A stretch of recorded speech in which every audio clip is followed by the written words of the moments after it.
તો હે ગાઈસ, તમારું સ્વાગત છે મારી એક નવી વિડીયોમાં. હું છું તમારો મનીષ ગોહેલના. આજે હું એક વિડીયો લઈને આવ્યો છું. અમારા આનંદથી દેખાય છે પાવાગઢ. તો અમારા બ્રિજ ઉપર અમે ચડી ગયા છે. આ પબ્લિક ઘણું બધું જોવા આવ્યું છે, તમે જોઈ શકો છો. જો હું તમને હવે બતાવું પાવાગઢ. તો ગાઈસ, તમે આ જોઈ શકો છો. આ જે આ ડુંગર જેવું દેખાય છે ને, એ જ છે પાવાગઢ. હવે હું તો અચક પામી ગયો, કેમ કે અમારા ત્યાંથી સમથિંગ 80-90 કિલોમીટર જેટલું દૂર થાય છે. આ બધું પબ્લિક તમે જુઓ છો, આ બધું જોવા આવ્યું છે માતાના દર્શન કરવા. અને એ પણ નવરાત્રિના 8મના દિવસે દર્શન થાય, એટલે બહુ મોટી વાત છે.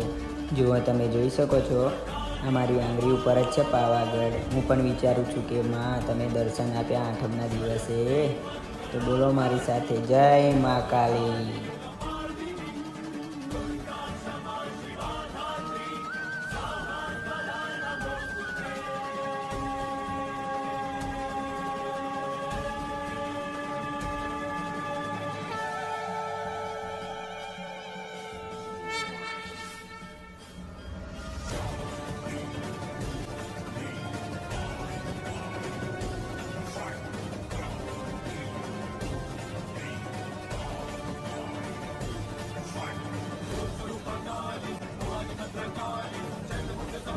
તો ગાઈસ, તમને વિડીયો ગમ્યો હોય તો પ્લીઝ લાઈક, સબસ્ક્રાઈબ અને શેર કરવાનું ના ભૂલતા. અને મારી સાથે બોલો જય મા કાલી.